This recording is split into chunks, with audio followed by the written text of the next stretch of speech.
This is CaneSport Inside the Lines on the Ourlads Football Network as we wrap up a huge spanking by Miami on Duke football, and most importantly, preview a even bigger matchup with North Carolina, which could cement the Miami Hurricanes in third place in the ACC behind potential playoff teams Clemson and Notre Dame. How's everything going, Mr. Gary Ferman? Everything's great. I mean, it's a festival of happiness here in Miami. You blow out Duke. You got North Carolina coming in. It's the game of the year that people have had circled on their calendars and have looked forward to. And we get to really see a really good progress report of how far these Hurricanes have come this year. We think they've come a long way. Now they're playing a team that's a little bit more dangerous than some of the other ones that they've played this year, and they've struggled with some of those, but this one brings an offense to the table that's a little bit of a different beast, and it's going to be really interesting to see how they hold up defensively.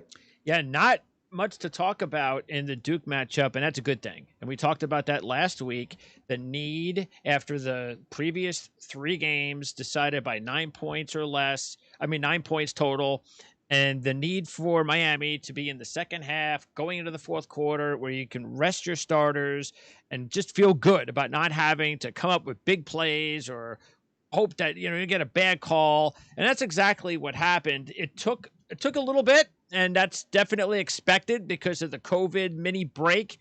They looked rusty early. They had the night and early fumble, but you kind of knew even early when they were struggling offensively that the defense was on top of their game from the outset, because right after they give up the fumble, Duke goes 3-and-out. Miami was like, oh, not going to have any of this.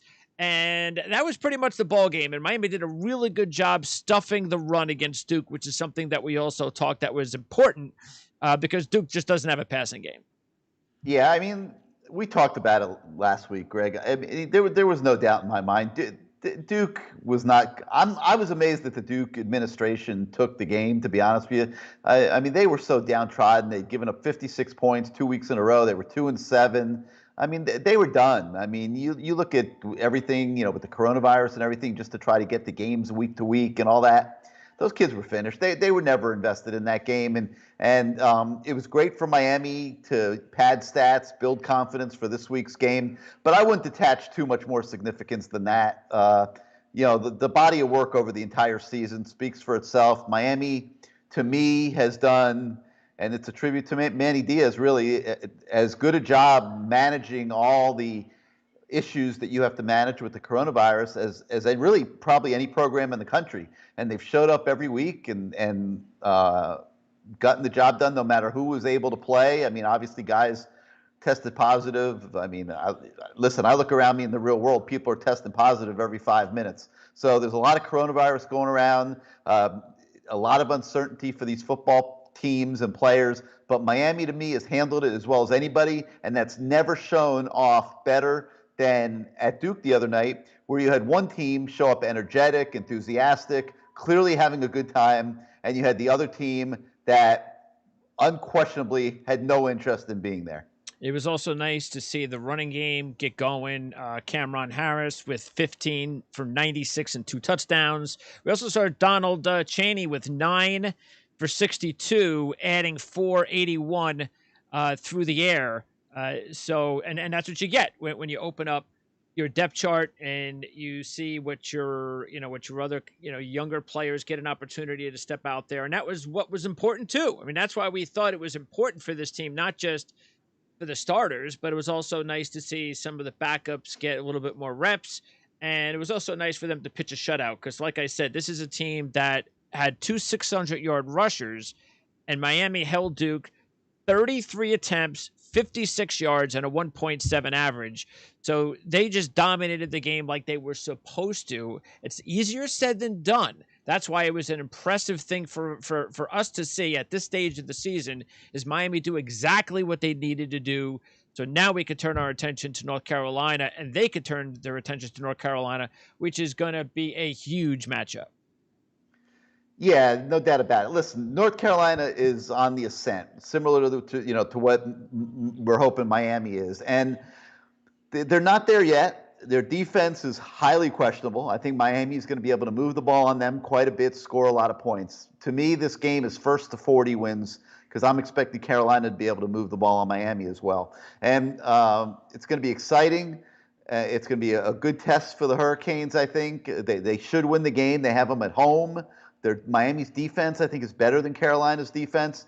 But it's one of those games where you got to go out and prove it because the other team is capable of doing some things. And I like the test really for Miami's defense because I think Miami's defense has been getting better as the season has gone along this year. And they're ready to be challenged to this degree. Yeah, this is I mean, right now, you take a look at the schedule, and with the season ending after Georgia Tech, this is the second toughest opponent that Miami's Of the whole faced. season, Yeah. absolutely, yeah. So, Without and the question. point spread tells you that. They're only a 3-point favorite for a reason.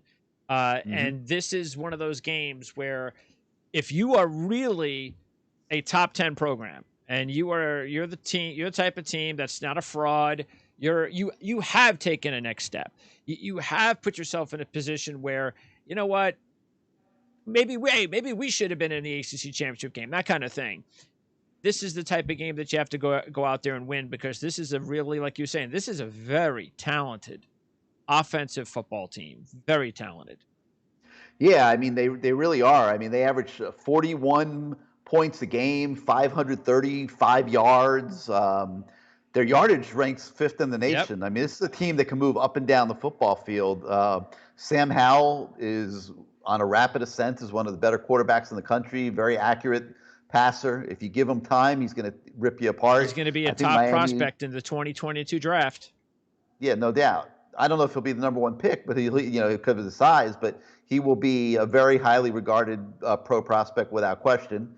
Notre Dame, I thought, laid out the blueprint for defending Sam Howell and the North Carolina offense, and they came with a lot of pressure. And that's where he breaks down a little bit. Like any quarterback, he's nowhere near as good when he's got guys harassing him than when he doesn't. So I expect Miami to come after him pretty good. And when North Carolina is able to pick it up, that's going to leave some openings in the secondary. And I think North Carolina is going to score some points in this game.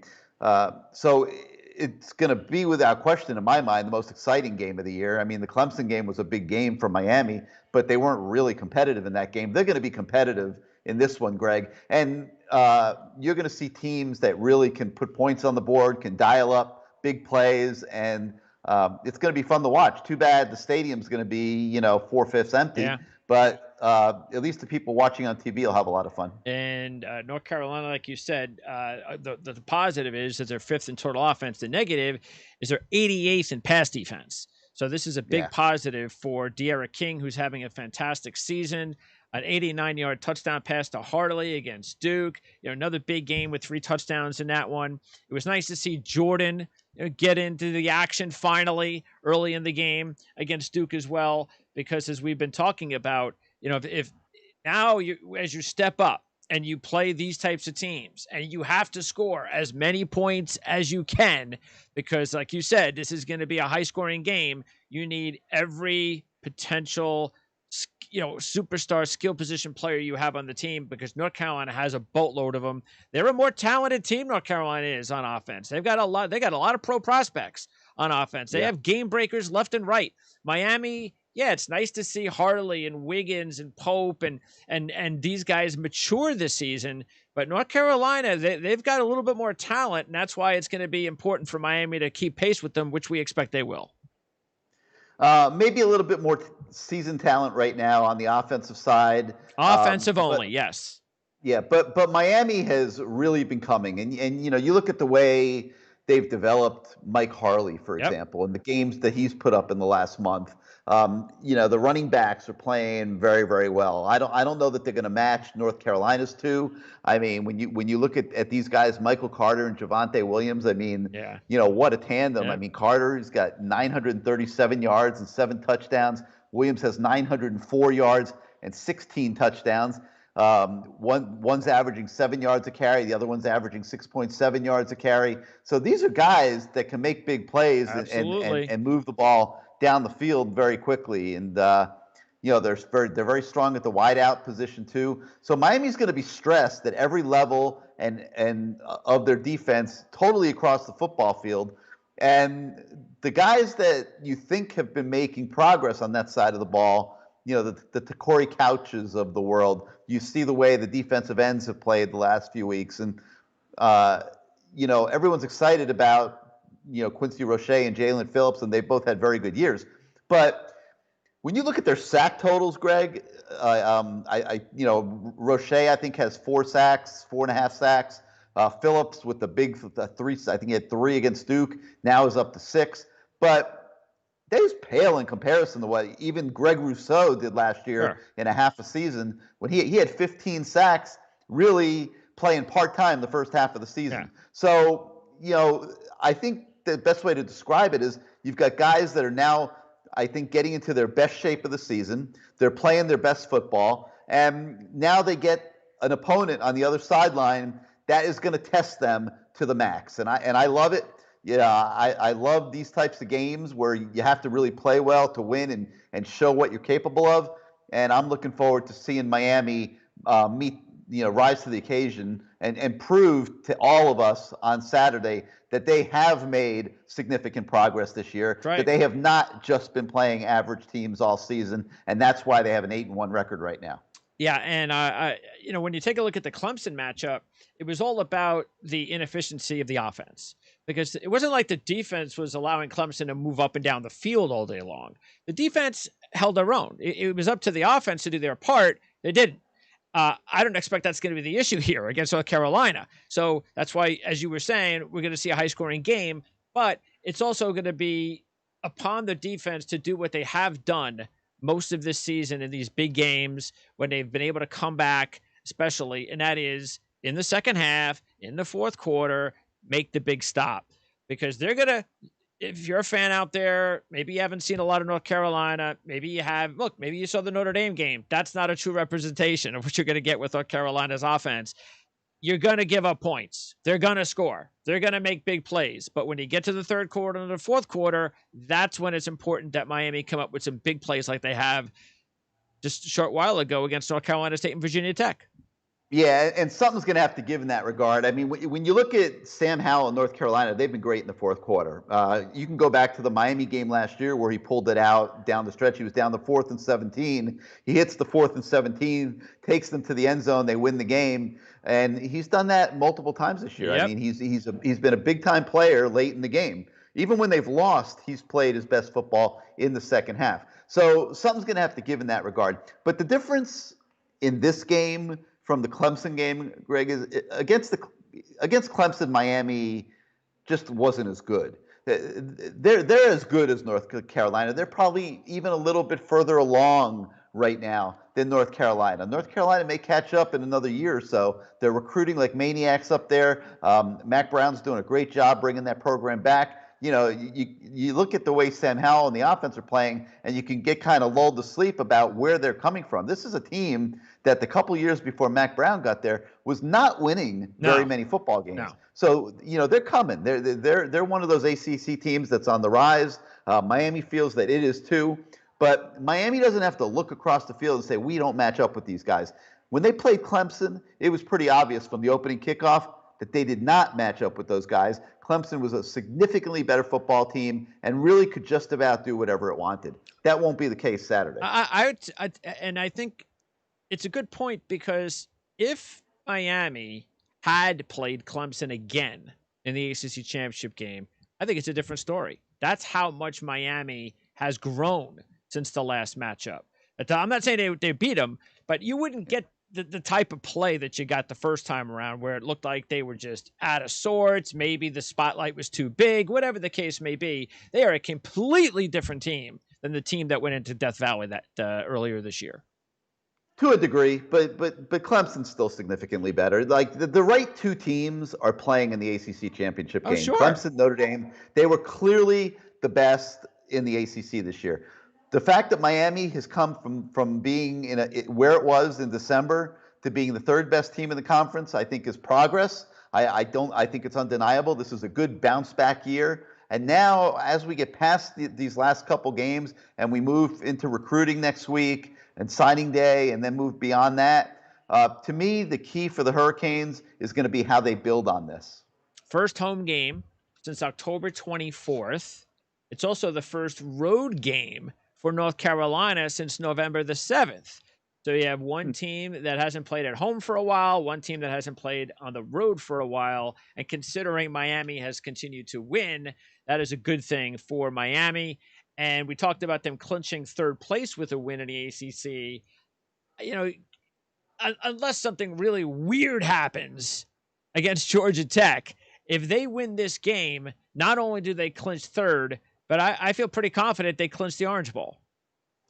Yeah, the only thing that could possibly change that would be if Notre Dame were to beat Clemson again, and that would probably knock Clemson out of the Final Four, and then Clemson would probably go to the Orange Bowl in that situation, and Miami would be sitting there to go elsewhere. But that's unlikely. But certain, they could still end up in a January 1 bowl game, even in that scenario if they're sitting there with one loss. But at that point, maybe the Orange Bowl would get Clemson, and then Miami would go somewhere else, or it could go the other way. Really, it depends what the Orange Bowl wants. But yeah, that's the way it's looking. It's looking like they're headed probably to the Orange Bowl to play maybe the loser of the SEC championship game. That would be nice. And that would be a great bowl game. You get Alabama or Florida. Probably Florida in that situation. I think a lot of people would be very interested to see a Miami-Florida bowl. That'd be great to see Derek King go up against Kyle Trask. That would be excellent. Yeah. First things first, take care of business against this North Carolina team. By the way, speaking of the need to match up with North Carolina and the passing game, talked about Howell. De'Ami Brown, the junior receiver, is having a big year. And they also have Daz Newsome. Daz is a big-time returner, so you got to keep an eye on him in the return game because Miami's done a good job of special teams so far this year. But those are two big-time weapons. And the running backs also. I think they've combined, the top two guys you mentioned, combined for like 46 receptions. So they're going to catch a lot of passes too. But as far as the secondary, no Al Blades. That's a tough deal. Tough deal for the kid as well. Yeah,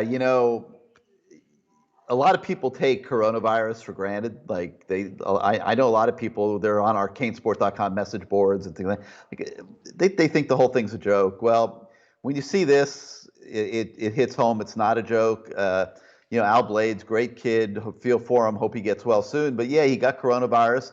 And then while they were treating him for the symptoms and things of coronavirus, and they did some tests, they found that he had, I guess it's inflammation of the heart or whatever, that myocarditis, and he's going to have to take it easy for several months. So he's not going to be able to play football.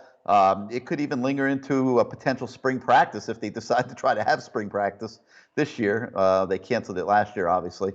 I'd have to say that's 50-50 at best if you really look at the way things are and where they figure to be in March and April still. But that's another story. But Al's going to have to be treated and take it easy. And was one of two relatively experienced cornerbacks on this team this year. And now you're not going to have him against the best passing team you're playing, and that's has to show up at some point in this game, I would think. Corey Couch has been playing much better the past several weeks. Hopefully he'll be ready for full-time duty.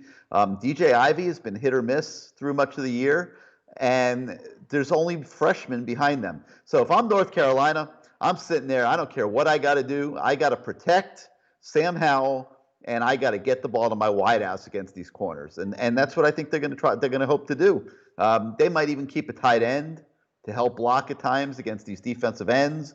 I could see them keeping backs in the backfield to pick up blitzers. I think they're going to feel real good about the matchups that they have on the outside and try to exploit those. All right, let's take a look at some of the game trends, team trends, and so forth. Miami 4-0 straight up, 3-1 against the spread at home this year. So far, so good. They've won all 7 of their games this season as a favorite, and they've covered 5 of those 7. And And you got a manageable line. The line's manageable, yes, right, Greg? I mean, absolutely. with a 3.5. Yep, through 3 right now. So, Yeah. yep. So I mean, it's a manageable line. I mean, I'd be a little scared to lay more than that Sure. because of all the scoring that's going to take Oh, place yeah. I'm not even and sure this. this is a game you wager on, because this is just one of those games that's probably coming down to the fourth quarter, Yeah. probably coming down to the last possession. Yeah, I mean, if I'm betting, I'm going to bet Miami just because I feel Miami's defense is better than North Sure. Carolina's I defense. agree. I agree. But beyond that, I mean, you're absolutely right. I mean, if you don't have to bet it, Just you enjoy don't. the game. Correct. As far as North Carolina, now, when I looked at all the trends and everything and the stats, it does favor Miami. Let's go through some of these. North Carolina has dropped 3 straight covers. They are 2-2 on the road, just 1-3 against the spread on the road. Here's some interesting trends that work against North Carolina. They are 0-4 against the spread their last 4 games after a straight up win. So they haven't followed up their straight up wins with another convincing win. They're 1-4 against the spread in their last 5 as a road dog of less than 7. So they go on the road, they're a dog, it's a short price, and they haven't been able to cover that recently.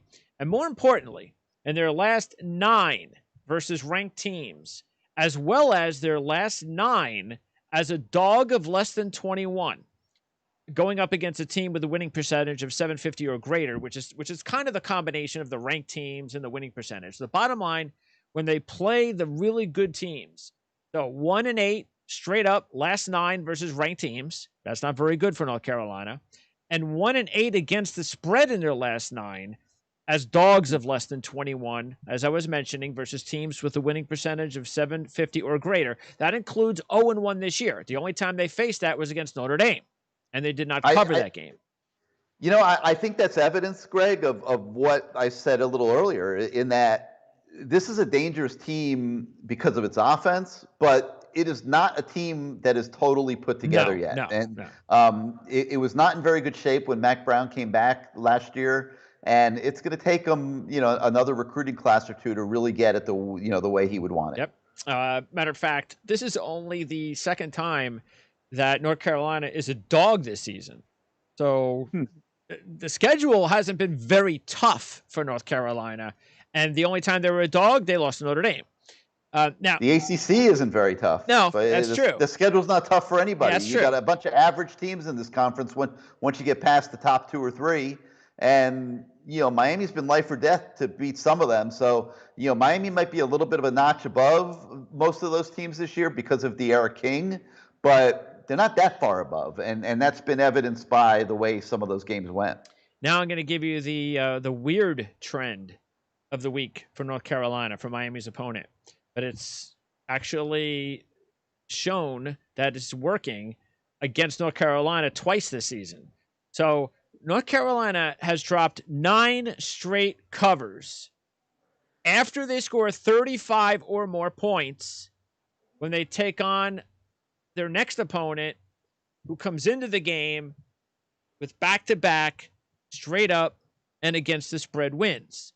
So they're coming off North Carolina, an easy win against Western Carolina, which sets them up in this situation. They scored 49. That's the 35 we're talking about. And Miami's won and covered their last 2 straight up and against the spread.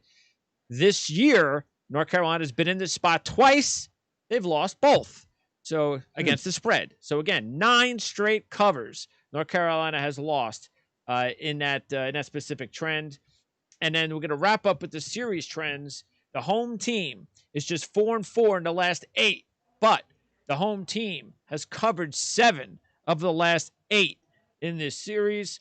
And overall, Miami 3-2 straight up, 4-1 against the spread. Their last 5 at home against North Carolina. So a lot of stats and trends that do seem to favor Miami in this one. Yeah, it sounds like they're all pointing to Miami, and that's really the way I see it. Also, I think that it will be a shootout, but I think Miami's defense will be able to get 1 or 2 more stops than Carolina's defense, and that'll be the difference in the game. Yeah, and sometimes we look into certain stats and this and that and all this weird science, analytics and such.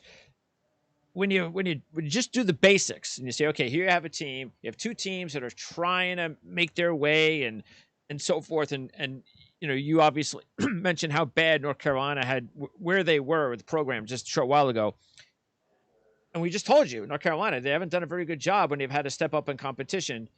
Miami has this season already grown up. They've learned how to win. And even though they didn't beat Clemson, they're winning big games where they're coming back and, and they're making sure that they can put opponents away when they have to. There's a certain air of confidence right now with this program. I don't think North Carolina, sure, I think they're confident in their abilities, but in the fourth quarter, I think you have two different mindsets. I think you have one in Miami where I think they know they can win. I don't think North Carolina knows they can win. You know what it is? It's the older impact players on the team. It's the transfers that came in here as kids that had played a lot of college football, and they're just further along than younger players who did not participate in a spring practice last year. And I just don't think teams have been able to develop their rosters the way they normally would without all that practice time. And the older kids that have already been developed have an advantage, and that's what Miami's team is built around this year. The older kids, the transfers, the Kings, the Phillips, the Rochers, the Bubba Boldens, these kids that are a little older and a little bit more football mature are the ones making the difference in the ball games, and that's, I think, been a big deal for Miami. All right, Gary. So next week it's Georgia Tech, and I know we're further along than we normally are because usually you have everybody's done by November except the championship games, so you have these long breaks before bowls. But once you're done with Georgia Tech, and let's just say everything, whether that goes right or not, Miami's going to be in a good bowl. There's not much time. What is it going to be? A couple of weeks between bowls, between games? Yeah. It looks like you have 2 weeks between the end of the season and the bowl game, which I think is great. Yeah, that's a good thing. Why make them sit around for a month after all this? Well, hopefully they'll change that on their own at some point in the future, but at least there's one thing we could take advantage of this year. Yeah. All right, Gary, thanks a lot. We'll talk and recap the big game next week and also preview the final regular season game against Georgia Tech. All right, Greg, looking forward to that.